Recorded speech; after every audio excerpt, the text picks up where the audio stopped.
好，昨天韩国宣布戒严，那第一时间，民进党的社群发文，把韩国的在野党比喻成蓝白两党。那当然，很多人都炸锅了哦。我们看到民进党团说，将会严格审视检讨社群作业哦，仿佛这件事情就这样过去就没有事了哦。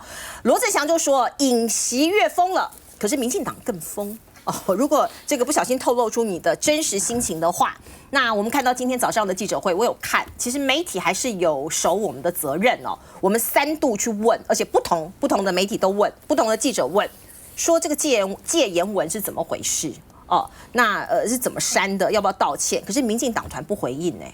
不回应就是不回应。好，我们再来看看，包括这个国民党哦，也在脸书上面说，赖清德你应该立刻向国人道歉。哦，这个挺戒严文这件事情，洪孟凯也说，哦，是不是忘了民主2个字怎么写哦？那另外你可以看到各界的发言啦，哦，包括有很多的我要讲他们是侧翼吗？哦，还是其他的各种的这个网络上面的言论哦，像是粉专Mr. 科学先生哦，他也说。什么？我们是不是可以比照啊？哦，包括吴静怡是你们民众党以前的人哦，现在他已经离开民众党，常常在电视上骂柯文哲的人。他说，南韩给了威廉一个对付国会乱象强而有力的示范。好，面对共产国家干政应该要有的态度。后来我发现有很多人有类似的想法跟主张，在网络上面，昨天晚上网络上好热闹哦。那黄国昌是这样讲的，就是跟自由民主宪政宣战。来，委员。我觉得民进党就不要再说自己是什么民主进步党了啦，其实他们骨子里就是独裁，所以昨天第一时间才会发出那样社群文。你看国际上这么多国家有人在挺南韩戒严这件事吗？美国虽然没有直接打脸那个南韩，但是美国的说法是说乐见他把戒严令撤销了，也是希望他解严啊。那民进党第一时间那个社群发文，我跟大家讲，他就是在肯定戒严这个事，因为他第一段讲的全部都是。他肯定他的话嘛啊，他是为了宪政自由，守护宪政民主，对啊，民主宪政，这不就是他讲的话吗？你为什么不说他是为了规避监督嘞？你为什么马上把戒严的理由就是完全就是肯定嘛？然后后面才有对照嘛？然后你如果说假设你要推给小编，那你后面可以道歉嘛？就是说啊，小编我们会对他做什么处分，以后我们会更谨慎。没有啊，他后来的声明。他还是在肯定这个事情啊！他说他只是在做国际资讯的转述，他们后来声明不是这样讲吗？那国际的资讯有这么多条，有人在骂尹锡悦了，有人在讲，为什么你转述的就是在挺他的嘞？所以你骨子里就是这样嘛。然后再来就是我们看到他们骂他们那篇贴文里面骂蓝白，很多我真的不能接受。他说那个财划法什么财划法恶修，就是在挡台湾。请教一下，赖清德以前有没有提过财划法？有嘛？那所以赖清德以前提财划法的时候，他也是在掏空台湾吗？所以这就是扣帽子，完全没有证据的。我觉得民进党其实你们真的就是可以出来道歉。其实你这样子一直硬凹，然后反而会让人家觉得说你就是支持独裁的。他们就是喜欢在国内找敌人，把他跟他们意见不一样，都打成中共同路人。只有他们是爱台湾的，大家都是害台湾。那为什么他要做这个敌我的？区分呢？因为这样子他才能够操作爱国主义，然后呢去得到政治利益，然后去掩盖他施政的无能。这个套路就跟尹锡悦一模一样，所以我觉得这是一个非常好的对照。我觉得所有认为民进党爱国的人，大家可以想想看，他们是真的爱国吗？我们看到民进党团今天的声明是这样写的，他说民进党是在戒严期间成立的政党，深知戒严对民主社会的戕害。民进党团仅转发国际资讯并且与国内的政坛状况进行对照哦，还有承认有对照，绝对没有支持戒严之意。戒严对于支持民主的民主进步党来讲，绝对是背道而驰的理念，绝对不可能是民进党的想法跟共识。所以昨天这个发文真的是，我想很多人也会觉得非常的质疑，到底这个发文的人是谁？那当然，这个发文的内容确实也是非常的不妥，因为毕竟台湾过去经过国民党38年长期来的戒严，到现在都还是所有台湾人心中的痛。那段的黑暗时期的历史，到现在。我们都还在进行转型正义的工程，都还没有完成的情况之下，怎么可能会想要回去那个戒严的时代？那个时代是很多经过那个时代的人都不想再提起的一个伤痛。所以我觉得昨天这个发文是真的非常的不妥。那当然到现在为止，赖清德总统因为他还在海外为台湾这个进行这个邦交友邦去做相关的这个等等的这个交易所以他昨天也特别提到，我们还是要用民主来团结彼此，让民主能够永续。那我想今天我们民进党团的这些干部们也都有出来说，民主就是民进党的根本，绝对不可能走回头路。我想这样子的理念跟想法是非常的清楚，所以这个发文我觉得也不需要去放大解释，大家也都非常清楚说，昨天晚上可能在网络上有很多人因为一时的起哄等等，很多的网友可能用开玩笑的方式。但我觉得民主绝对不能拿来开玩笑，尤其是戒严这件事情，绝对不是一个玩笑话，可以拿来让大家在网络上当作酸言酸语的话题。这个小编呢，这位在他们的 tray 上面发的这个小编呢，他一点都没有开玩笑的意思，他是非常的热血的在支持尹锡悦的这个决定，因为他的第一句话就这样子讲啦。这个尹锡悦呢是为了守护自由宪政体制，然后最后呢，他说 Team 台湾，每分每秒无时无刻都在抵抗世界等级的暗黑势力侵蚀这个国家，所以他其实是遗憾说，哎呀，台湾早就该这么做了。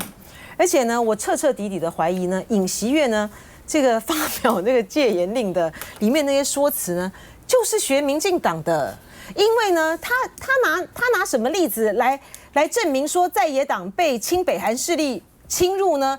就是什么在国会卡预算啦，弹劾我们多少次啦，等等之类的。这不就跟民进党在立法院的时候，当蓝白合作要推国会改革法案，然后要推财划法的时候，他们就说他们是受到这个中国势力的影响啊，然后来去钳制这个台湾政权的施政等等之类的。所以我觉得尹锡悦就是学台湾的这一套哈，但是呢。真的，韩国真的赢了哈。无论如何，就是赖清德呢没有先想到这一招哈。我觉得这是一件非常严重、严肃的事情。到目前为止，民进党团呢没有道歉，而且他们没有认错。他们呢发出来的声明是说，他这个只是在转贴什么国外的这个资讯啊，然后来结合国内的情况，他没有认错啊，他没有丝毫的认错啊，甚至于呢，我觉得他们呢是看到底下的留言有暗藏的这么多人的在支持他们觉得他们不能够认错。王婉玉时代力量的党主席他也说，民进党我严厉谴责你这样的贴文。是沾污了民主前辈的努力。其实有一点点民主素养的人，大概都知道这个发文非常非常的严重不妥，道歉是基本的。可是民进党连道歉都不愿意。没有啦，民进党一向都是不道歉的啦，牺牲不到最后关头就不轻言道歉哈。那我觉得刚刚高嘉瑜委员讲的很漂亮啦，说民主是团结我们彼此的工具。是赖清德对你引述他嘛，对不对？可是民进党的民主是什么？是所谓的防卫性民主啊，就是我才是民主，你蓝白阵营跟我意见不一样呢，就是破坏民主。你监督我就是破坏民主，然后你只要提出任何的法案呢，我就觉得你是跟对岸唱和，这不叫民主嘛？民主不是这样贴标签，民主应该是我们尊重彼此不同的意见，然后我们可以合理的去讨论。那现在民进党的做法就是先把你贴上标签，蓝白贴在一起说，然后接下来蓝白等于红，所以你做什么都是对我们台湾不利的。挺台湾，我们挺台湾，你不挺台湾，这才是真正撕裂台湾最主要的原因哦。我觉得民进党不能够再这样口头上说我们要团结，实际上都在捅刀，这才是台湾现在最大的乱源哦。来静莹。其实昨天看到这篇文的时候，我第一个最大的问号是说百般刁难王一川就职，我实在是看到觉得很莫名其妙。王一川不是现在还坐在立法院里面审预算吗？到底谁百般刁难他什么就职？这到底是什么？难道是小编忘记切账号吗？因为我昨天看到的第一开始的时间，其实是很多的绿营的侧翼开始在纷纷的转传这种带这种风向，说什么南韩开始戒严，那我们是不是可以效仿？然后开始各个侧翼都开始带这个风向的时候，如果今天民进党团没有发生删文这件事情的话，我相信到今天为止，这些风向还是在持续进行着，所以有一种狗摇尾巴，尾巴咬狗的感觉，就是这个整个贴文的审核机制，一直到今天早上，吴思瑶平常这么能言善道，媒体有问必答，甚至在政党协商里面一定要拿着麦克风，一定要讲完话的人，今天居然告诉大家说删文就是表达立场。这句话我倒是听不太懂了。什么叫做删文就是表达立场呢？甚至他们现在民进党不断的扣着说，我们就是从来没有讲过我们挺戒严这3个字。那如果没有的话，大家看完这通篇的文章，你看起来会觉得像是什么？所以我觉得民进党站在这样子，他拥有历史背景的一个政党情况底下，他就算不跟全民道歉，他也要跟那些过去他们民进党所有的先贤先烈道歉。为了守护自由民主，你拿自由民主在选举的过程之中拿到多少的政治红利，甚至到现在为止，每一次选举都还是把爱台湾、守护台湾这件事扣上大家的大帽子的时候，民进党真的应该要跟全民来做道歉。其实王一川那个我补充一下，因为今天早上我们刚好立法院预算审查，我有问立法院我就说到底是谁阻挠王一川就职？对，他说他的就职典礼只有民进党立委，完全没有蓝白立委。没有啊，对，完全没有。所以谁主招？韩国瑜不是有？唯一就院长，唯一就是院长去。那他会不会是以为说是院长问他说你有没有带那个酒测机？所以他以为这是阻挠他就职。他说你现在开始要酒测了吗？对，否则他有人阻挠他。太晚任命洪汉生担任部长，所以他没办法递补，阻挠他就职。这不是我们的问题啊。所以任何事情都可以变成这个阻挠的原因啊。我们进一下广告。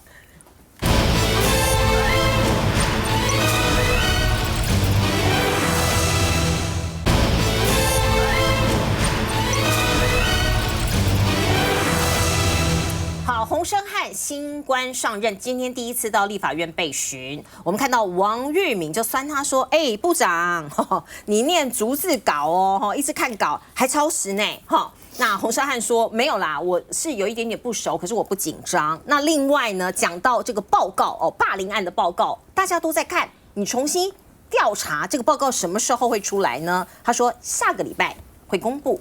我们来看看。很紧张，压力是有，但不至于到紧张。因为我觉得如果是很熟练的话，逐字念稿这个是比较罕见的哈。刚刚还超时了哈，希望这个你可以胜任愉快了哈。第一棒质询话就说得很酸，劳动部长洪申翰上任首次备询，在野党立委先下马威，但面对劳动部霸凌案延烧，就被质疑这血似乎指得不够快。这个非常的时期，当时我就公布了一个我自己专属的。可是你也只有给北分署啊？是。那你知道后面还有很多委员要来跟你讲。其他部门的我知道，因为相关的案件很多我也有到这边，结果没有人打到你手机，全部打到我们委员办公室啊！罢工权罪，我认为现在社会上面就是说看法不一的，确实是针对罢工权的部分。什么叫争议？争议就是大家看法有蛮多的不同。你知道你上任部长也很有争议吗？不过黄国昌要求的作业还没交，如今洪申翰重组调查小组也透露，在公布电话信箱后，确实有收到更多霸凌投诉，只是这调查报告究竟什么时候公布？目前其实重启调查正在进行中，那现在也陆陆续续在增加对于各阶层的员工的访谈。那我们目前是预计这个重启调查的报告会是在下周来公布出来。从质询台走到备询，洪申翰收起往常笑容，毕竟眼前难关得先做好救火队角色。好，洪申翰说，其实呢，劳动部接到很多的霸凌的申诉案，不只是谢宜容，还有很多谢宜容，所以加 S 很多投诉，而且不止这个劳动部我们看到海科馆，国民党不断的在揭露其中很多很糟糕的事情，甚至有人已经打算要轻生了，幸好被家人给拉回来了。真的悲剧很多，不要再发生了你看，这是林涛说的，而就业安定基金完完全全被挪用嘛拿去买卫生纸啊拿去做很多其他跟就业安定完全无关的事。林淑芬就讲了，这个国内技能竞赛及选手培育也用就安基金编钱，总共加起来是12亿为什么要用这个东西来为什么要用就安基金编呢？还有我们看到绿能产业作业安全促进计划编了1000多万，奇怪了，只有绿能产业会有这个公安的事情吗？你知道其他的这个基础的很多的这个产业，传统产业更多啊。我们不是常常看到有谁有一些工人在搅拌啊，各种的公安啊，难道大家不知道绿能产业的股价表现得不错吗？林淑芬其实蛮呛的直接酸那我们看到，包括这个洪胜汉也回应说，关于救安基金被滥用的事情，汇送检调不护短。我们要相信他吗？那小新，其实很难相信他哈，因为我今天在质询的时候，我就有，因为他不是有公布了一个他的电话吗？但实际上根本没有人打电话给他，那大家都打电话给我们，然后来跟我们澄清，因为呢，他是11月25号上任嘛，对不对？可是他在上任之后呢，就这个劳动部呢，劳发署还发了一封信到各分署里面呢，要求同仁填写表单，然后询问呢，你平常是否有平日加班、假日加班、超时工作、没有打卡的情况进行调查，而且呢，这个是实名制的。所以呢，所有的这个劳发署的这个同仁呢都很紧张，想说那我应该要怎么填呢？明明就有加班，然后他们就很怕说，那我填了之后那会怎么样？所以最后呢，大多数的人呢都填说没有。所以最后呢，我今天就问，那请问最后2000个同仁里面，有多少人反映有加班的状况？回函给你，结果你知道有多少吗？10个人，你信吗？只有10个，你信吗？所以这根本就是就你的调查方法根本就是错误的嘛。那我就问洪胜汉说，这是在你上任之后的事情哦，你知不知道？他说他不知道。他说那他上任之后，后来他才知道的。所以你这个劳动部长，你上任以后第一件事情是你的同仁去做了这个实名制的调查，然后让你底下的这些分署的人再度心生恐惧，然后也没有人敢打电话给你，然后来向我们投诉。甚至呢，还有就是说，跟我们陈情的人就讲说，人事是发信给他们，告诉他们说，以后上班打卡的时间跟下班打卡的时间一定要规定在什么时候。如果你要超时的话，你要写报告。那这些人他也不知道该怎么办呢、因为你这样子的规定跟当初谢宜荣有什么两样？当初谢宜荣的意思也是一样嘛，你要加班，但是呢，你一定要这个你加班，对你早一点来，你5点就来，但是你打卡一定要7点多打。那请问你这样人事是去发信给这些同仁，那还不是一样意思？跟谢宜荣有什么两样？所以实际上面他现在要调查的还不只是谢宜荣一个人因为你要想，谢宜荣一个人能够去霸凌这么多的同仁吗？会对劳发署有这么大的影响吗？其实因为我们真的收到很多的投诉，你看，包含是什么拍马屁、伴手礼啊，像我今天就举出了4个，然后呢，洪胜汉他一再推卸说，哇，你不能先这个未审先判，先直接就给人家贴标签呐。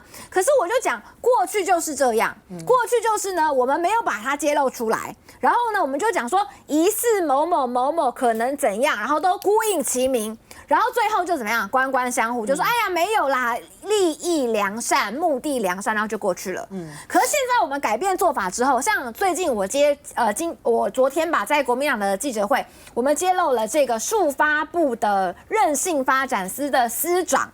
这个叫做一个姓郑的司长，说呢他在赖群组里面呢都会骂人家混蛋。然后呢，这个态度很差，然后还会咆哮，还会凹这个公务人员要自己帮忙买点心。那今天他在这个被质询的时候，他还直接道歉啦。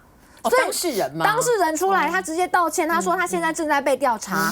海科馆的这个也已经被确认不是任啦，对吗？那确实他也差点造成一个同仁他差点就离开了，好险被拉回来，这也被认证是事实啦。而且他还找了他的这种什么2等亲什么的，就把人家拉进来工作，这也是非常不适宜的事啊。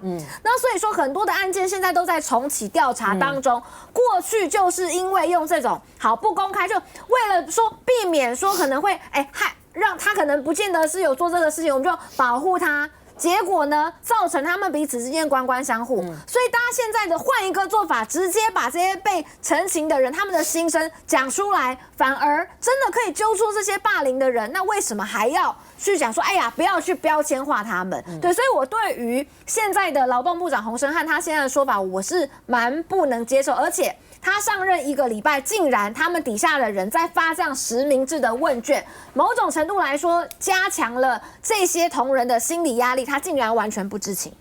今天洪申翰第一次来立法院备询，其实我不是很满意，因为大家主要关注2个议题，一个就是巧芯讲的那个霸凌的事情，另外一个是救安基金。对，那救安基金大家为什么生气？是因为那个是很多人，就是譬如说家里可能有重症失能的，必须要请外籍看护缴的钱。其实人家家里面遇到这样的事情也不是自愿的，但是要缴钱给，为了要稳定本国劳工，结果被你们高官这样乱用。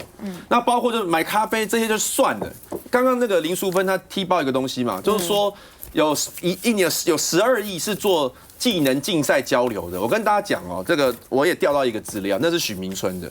许明春他就是去国际的技能交流，去杜拜，去俄罗斯。你知道那个杜拜他的机票多少钱吗？一个人24万，商务舱，3个人就72万哎。那这个就是国际交流啊，去杜拜啊。那你这个是不是用就业安定基金？然后他去俄罗斯也是一样啊，2个人也是商务舱，一个人12万啊。如果家里面有这种重度失能，必须请外劳的外籍看护的人缴了这样钱，结果被高官这样子随便花，哇，这个做得爽爽的，好高兴。我觉得大家能够接受吗？所以今天我一直要求洪申翰说，我说大家希望知道细目，你应该要把救安基金到底怎么使用全部公开，你不要好像被挤牙膏，人家踢爆一个你就承认一个，踢爆一个你就承认一个，这样不 OK。结果洪申翰居然讲了什么？他说该公开的就会公开，不该公开的不公开。那笑死人！那什么是该公开？什么是不该公开？不就是你在决定？然后他说他会引进外部监督机制。我跟各位讲，救安基金本来就有外部委员嘛。在那个委员会就有外部委员，当初为什么你要请外部委员？就是你认为外部委员会比较公正啊，结果我们发现并没有啊，这个钱还是这样乱用啊，所以你今天有外部的，你另外再有一个外部机制，还是一样人，还是你找的啊，所以如果你要真的你要监督机制，那大家就政党比例嘛，就由政党推荐，真的成立一个，或者是你直接交给立法院来调查，让这样子大家才以昭公信，否则救安基金变成你劳动部的小金库，谁能接受？然后而且他还觉得理所当然呢。他觉得救安基金去买影印纸啊，然后去买咖啡没问题，因为他说劳动部本来就没钱。那其他部会也都可以讲没钱啊，那为什么人家就没有这个小金库？所以今天我觉得洪申翰他针对救安基金这个事情，我是觉得还有掩饰。我一直劝他了，我说洪申翰，反正你也没用到嘛，要爽你也没爽到，你就先出来嘛。你如果不敢先的话，一定你就后面有压力嘛，你在包庇谁？不要让人家有这种感觉嘛。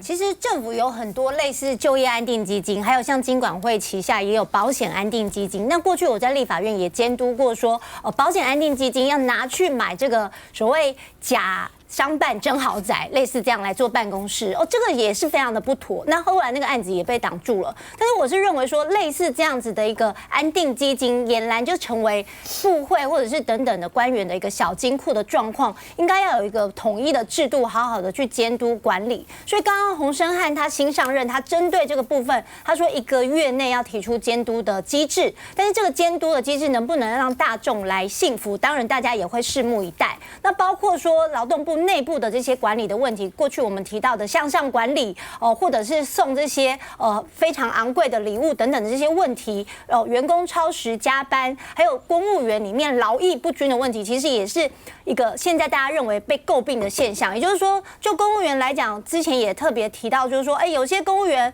可能他对于任内的这些工作，他可能用一个比较轻松的态度，但是有些公务员他可能比较负责任，他的工作的内容的这个繁重程度就会越来越多。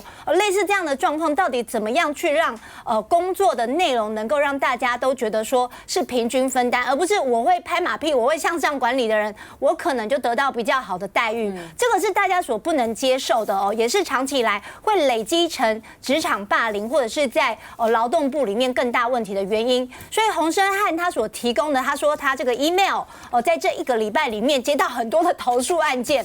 那我觉得一个劳动部长他要处理的问题真的非常的多，不管是这个移工的问题劳保年金的问题等等的问题，你现在还要自己的里面的火都烧不完，我真的很难想象说劳动部千头万绪，洪申翰要怎么短时间里面去把这个事情处理好。所以大家还是要给他一点时间，但是这个时间有多长？我觉得我补充一下那个就业安定基金的事情这件事情引起在社会上面很多一般民众的不满。因为它是就是我们就刚刚原之讲的，就是如果你有请这个移工看护的话，那你要额外，就你除了付这个移工的薪水之外，你要额外付的。那像呢，我们就有收到陈情说，他呢就是爸爸妈妈，然后请看护，然后呢就要请这个要补2000块钱，一个月要给2000块钱额外给就业安定基金。对，那呢爸爸妈妈都请嘛，然后呢一请就是请了11年，因为爸爸妈妈年迈，然后现在长辈他可以活很久，一请就是请11年，然后2个老人家，然后就觉得我付了这么久的钱给政府，然后现在看到原来这些钱，他们当时就觉得说为什么要多缴这2000？但没办法，因为要请看护，所以还是给了。结果到现在才知道，原来被拿去办演唱会。所以这个事情就会让这一些过去已经缴了10几年的这一些人，赫然发现是一场骗局。所以这件事情它会引发民间的怒火，可能是非同小可的。来，我们进一下广告。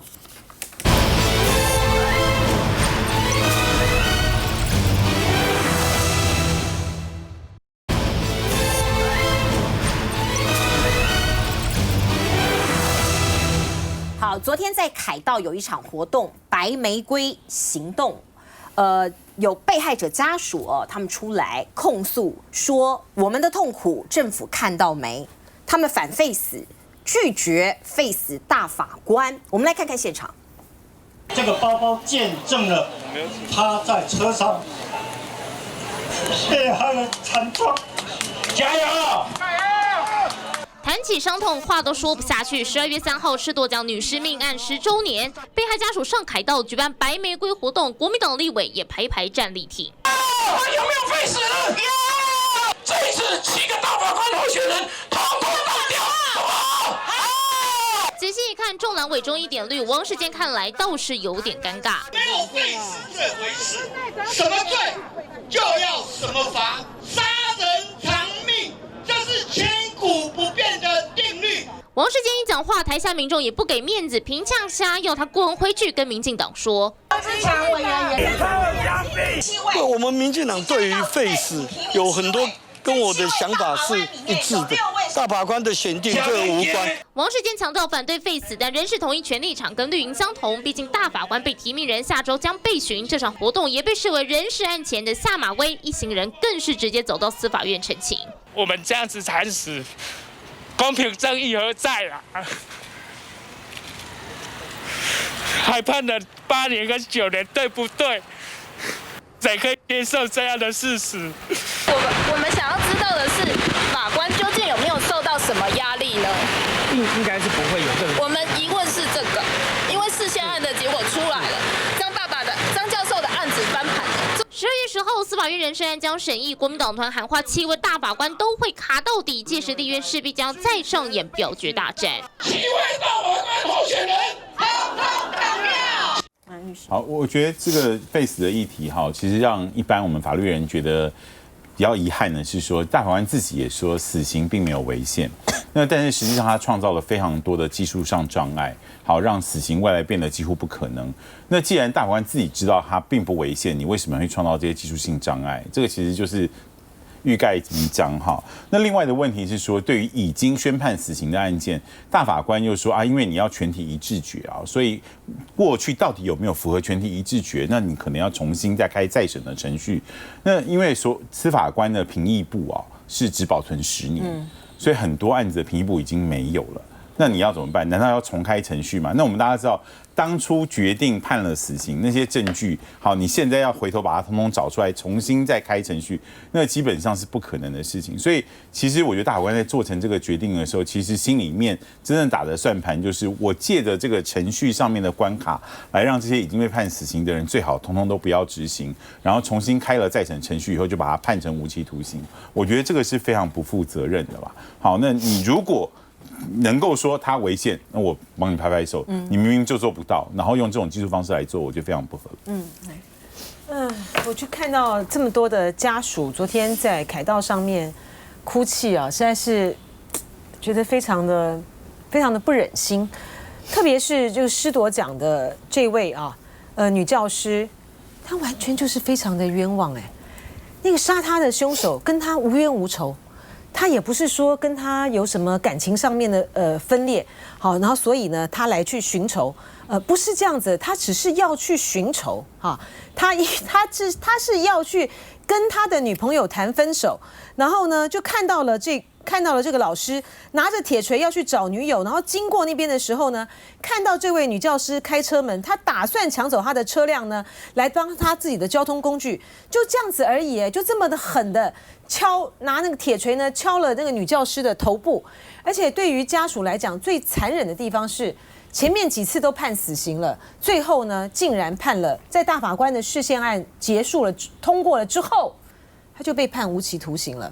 因为呢，法官认为呢，他不到情节最重大之罪，因为他说他是属于随机杀人、偶发性的犯行，非计划性的，不符合公约里面的情节最重大之刑，所以怎么能够说法官的改判决跟过去的几庭的判决都不一样？不是受到大法官会的影响，当然是受到宪法法庭的影响啊。所以这个对于受害者的家属来讲，实在是情何以堪。而且昨天的家属呢，还谈到一个很重要的一个环节，就是说每次他们在立庭的时候呢，就有那些律师团，哈，就是帮这些死刑犯辩护的这些的律师团，一次3个律师，哈，现场来。然后他呢，要非常辛辛苦苦的受害者的家属，非常辛辛苦苦的自己请律师，然后呢，到法庭上面呢，为我这样子枉死的这些家人来做辩护。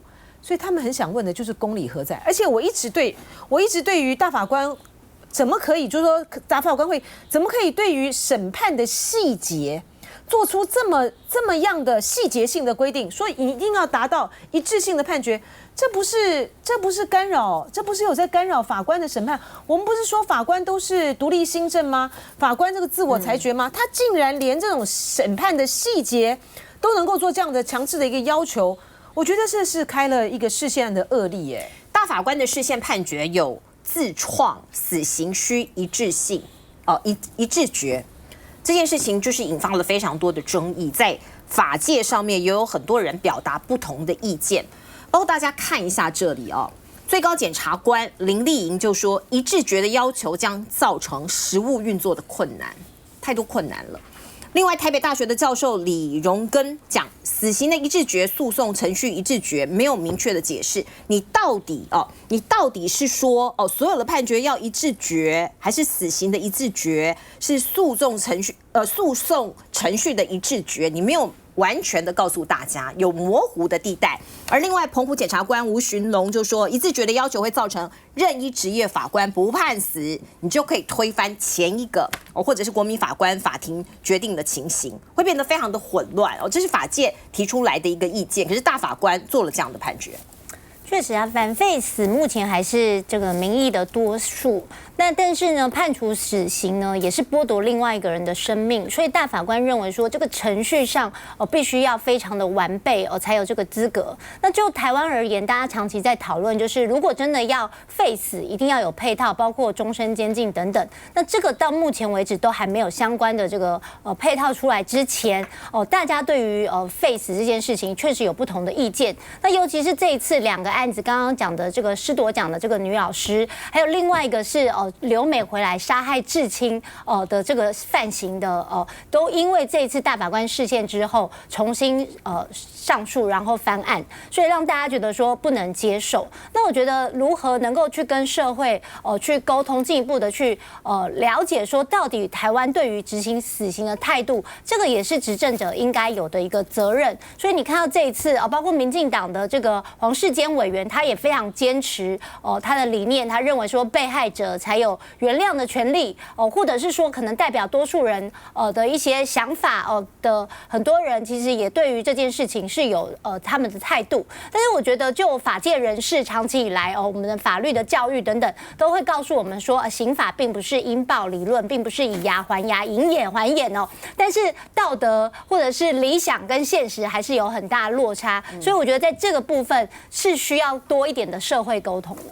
我觉得民进党跟大法官应该要到现场去听听看这些家属的心声或是心情。刚刚讲到这些割喉案啊，或者是这些案件，这几年在台湾的新闻上面讲到这么多，那家属的所有的专访或者所有的访问，我相信民进党或是大法官其实也都可以看得到。那现在大法官自己的解释，反而创造了台湾在死刑的部分是独步全球，甚至我们自己创造出来一套理论。那这套理论到底该怎么去判决？连基层的这些法官啊，大家都无所适从的情况底下，大法官到底做了什么解释？反而越解释越模糊的这种感觉。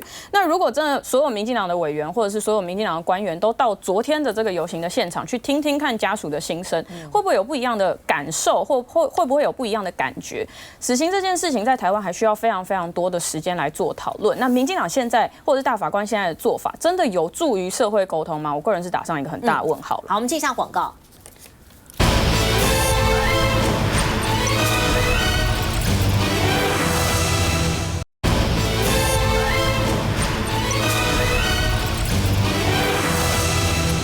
好，这个陆生团到台北参访差不多1个礼拜了。昨天发生了一个插曲哦，有一位这个小女生，她在被媒体访问的时候呢，讲到我们的12强夺冠嘛，哦，她就脱口而出说，哦，我先代表师生访问团对中国台北队获得世界冠军表示祝贺。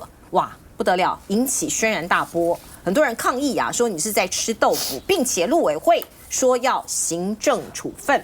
我们看看报道。斯卡拉起布条，请那学生在校门口抗议。交流要平等，交流要平等，民主是前提，民主是前提。陆生团来台交流，日前就有成员在受访时祝贺中国台北队夺冠。3号就有台大社科院学生抗议。4号上午10点，陆生团抵达新竹清华大学参访，学生也站出来捍卫民主。这种操作就是表面上是要跟台湾人做交流，可是实际上却是一种统战行为。学生表示很欢迎他们来台，但希望交流是可以公开透明。而且马英九基金会执行长萧旭岑2号在受访时说出我们都属于一个中国，也引起各界不满。是不是中国同学在你就不敢现在拿？这是一种专制嘛，你不能要求我做什么东西。学生要求萧旭岑亲手举起国旗，但对方却以活动还在进行中拒绝，表示后续结束会再回来与学生们沟通。不管是矮化台湾，或者是与活动无关的政治性的言论，我们深表遗憾。陆委会表示，陆生团恐怕有涉及违反陆籍人士来台许可办法与活动无关的政治言论，也将依规进行开罚。两岸制度不同，用语不同，我们台湾社会是有包容，是有雅量的。萧旭岑强调，是因为两岸习惯不同，并没有违反。现场两派人马各自表态，就连目前任教于清大的日本政治学者小笠原欣幸也来到现场。他表示，两岸交流是自然的，但要推动的话，中国应该要挺己，但他们却是打压。今天陆委会是讲说，他们有违反相关的规定啊，要记行政处分。对个人的话呢，就是1到5年吧，是不是？1到5年不能够到台湾来。那邀请单位呢是6个月到5年呢，不能再邀请这个团队哈。我觉得有点太小气了哈。我们今天强调的不就是台湾是一个民主、自由、多元的国家吗？哈，你可以尽量的表达，你有你的言论自由。大家记得在一开始马龙他们这些人来的刚到台湾的时候，当时的陆委会副主委梁文杰不是说这些人有特殊的目的啊，他们都有特别的背景啊，就是要来台湾进行这个统战的啊。他说应该要让这个大陆的学生呢自由的到台湾来啊。然后自由的到各个地方去看，那这个是不是应该也包含他们可以自由的说出他们的话呢？只因为一位复旦的学生，他其实他所受的教育就是这样啊，他就讲出了中国台北啊，然后呢现在呢就要把所有的红帽子呢往这群的学生上面扣哈，然后这群对他抗议的学生，我觉得他跟民进党的长期以来的支持者，还有像什么青鸟，他们都应该是同一个底的啦哈，应该都是同样的相似背景的这个学生哈。但是我觉得这些学生呢，在抗议的时候呢，其实要好好的想一想，今天当有台湾的观光客到大陆的天安门前面去。前一阵不是还闹得沸沸扬扬吗？说他们在天安门广场前的时候，手势比个耶，很技巧的去遮住中华人民共和国的2个字，变成是中华人民共和国万岁，变成中华民国万岁。然后据说被留置，好，然后询问。那个时候我们不是在大骂这个大陆没有自由吗？就像是个警察国家一样。那我们今天的这个行径，还有我们今天的陆委会的表现，跟大陆有什么差别呢？陆委会打算处分马英九陆生团，应该就是马英九基金会。那王世坚他有意见，他说：“你当初不是审了又审吗？那既然你通过了，你就不要叽叽喳喳的。”太多话了，一下说人家有统战目的，一下说有精心挑选。他认为台湾民心坚强，不可能几位体育明星来就统战台湾了。如果这样子这么脆弱，早就被统一啦。来，律师，我觉得台湾应该要，我们其实以自己为豪的是我们的言论自由，好，我们自由的环境。然后对于来的客人讲错话，然后就这样口诛笔伐，我觉得有点没必要啊。但是我觉得大陆的来访的学生，他们来以前自己应该要有一些相对应的教育，好，就像我们有时候跟大陆的客户在谈说，你们要来台湾做生意，那你们可能哪一些东西要注意啊？我们不喜欢被矮化，我们听到中国台北一定会不爽。如果他们今天讲的说啊，我们看到台湾的代表队叫做中华队，我们觉得非常的亲切，看到他们拿冠军，我们觉得很开心，大家听了多爽啊！对，我觉得这些孩子就是显然不太会讲话哈，就是完全是他们还是孩子。对，好，台湾有说大学生的孩子嘛，对不对？就显然是不会讲话，而且适得其反啊。那我觉得马办这次的回应也不好。其实马办其实就说，我们对于中国台北这种词汇，我们是不接受的。那我们会希望说对岸要改善，这样会伤害两岸的感情。我觉得这样就好啦。那旭腾刚刚其实真的就该把国旗接下来，这是我们中华民国的国旗啊。当然他可能那些学生做了一些事情让旭腾不开心，所以他不愿意接，但是这是我们的国旗，你有什么好不接？就是接下来。来，委员。那个马龙来嘛，我是有看到有大学生在抗议啦，但其实我在另外一边也是更多大学生是欢迎啦，就是大家其实都还是想要交流。我觉得民进党是刻意在鸡蛋挑骨头啦，就是说左荣泰说为什么要去做行政处分，他说因为客人要尊重主人啊。好啦，那客人要尊重主人，那这也是礼貌的问题嘛。那有到要被罚吗？要被罚的话，应该是违反法律嘛。那我是不知道说在台湾这样的一个民主自由、言论自由的国家，讲什么话要被罚。如果是这样的话，就是集权专制国家，会因为你的言论遭受到处罚，这并不是一个民主国家的常态。所以他做这个事情，我觉得是蛮无聊。那如果是这样的话，那马总统他去年、今年他都有到对岸去啊。他也讲了中华民国112年、113年，这难道是对岸希望听到的话吗？可是对岸有没有因为这样说，马英九禁足以后不准再来了啊？或者是说你给我滚回去？没有嘛，因为大家就是知道说他有他的立场嘛。那这个女学生她就这个习惯用语，在他们那边她就是这样子称呼嘛。所以我真的觉得很小题大做，而且我觉得民进党是看人的。像去年不是火星人不是到高雄去表演嘛，他也是说谢谢中国台湾啊。那时候陆委会说什么？陆委会并不是说他乱讲啊，没礼貌，个人不尊重主人啊，也没有罚他，也没有罚他，他是讲说要给艺人一点空间呐。所以这个双标成这样子，就是为了反而反嘛。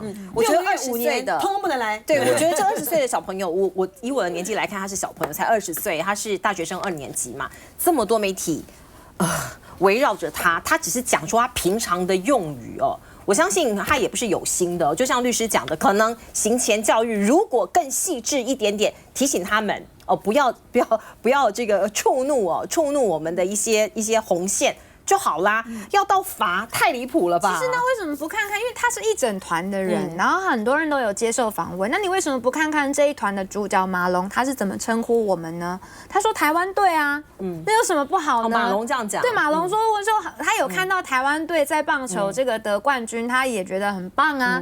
那为什么你不去看看别人讲台湾队呢？那他讲台湾队的时候，还一大堆酸民说他回不了大陆了，怎么样，并不会好吗？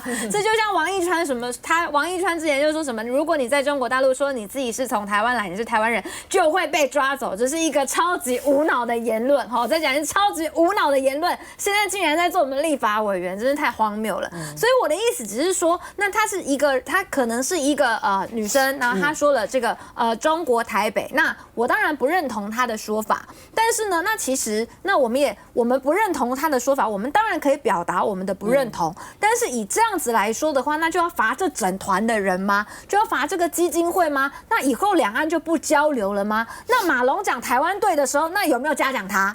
所以我的意思是说，而且。他最近这几天就是说，包含在台大或是清大，就很多学生他就刻意的，就是一些社运团体嘛，他们就刻意的去抗议。可是你可以看到这些来台湾的交流的大学生们，他们的态度好不好？其实非常好非常好。很多的就是他们旁边在抗议之后，然后媒体围着他问说，那你们刚刚有没有看到台大的学生在对你们的抗议？然后有没有看到他们怎么样？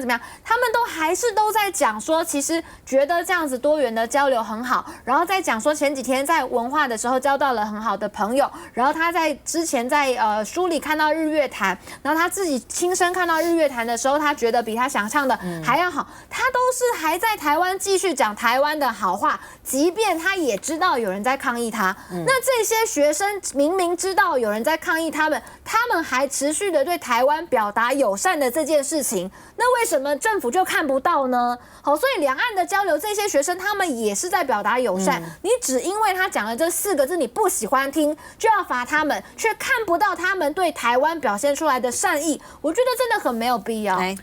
当然，这些学生本来来到这里，大家可能会觉得他是不是有什么政治目的啊，或者是他有没有什么统战的意味啊等等的。但是中国台北这几个字就变得好像很敏感这样子。那他讲这句话到底有没有人教他，或者有没有什么这个没有人知道嘛？可是如果以我自己啊，在16、17年到英国去留学的时候，真的很多中国的同学们从小到大被教的都是这样子的说法。对呀，然后甚至是在跟我们讲话的时候，他们也是非常自然而然的讲出这个，然后台湾的同学还跟他说不是这样，开始讲了，然后他就说原来我从小到大都不知道的事情是这样子。而且他们可能从来没有听过中华台北，真的从来没有听，对他们而言，他们真的从来没有听过，而且他们受的教育是这样。所以在台湾，我们是一个民主的国家，要怎么样去做善意的交流这件事情，我觉得是大家应该好好一起想一想的。我觉得这一次这个陆生团来台一开始其实我觉得台湾人也都是非常的友善。那刚刚讲这个马龙讲台湾队的时候，大家也都非常的开心，说对台湾队没错。所以后来这个女生这个宋思瑶她出来受访，